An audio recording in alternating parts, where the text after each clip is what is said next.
here I have Samsung Galaxy Tab S8 Ultra, and today I'm going to show you how to change aspect ratio in camera on this device. So firstly, let's open camera. Then here you can find some buttons in this panel here, and the fourth one from the top is aspect ratio, and here you have different aspect ratios.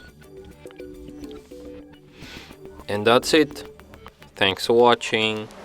If you find this tutorial useful, don't forget to hit that like button and subscribe to our channel.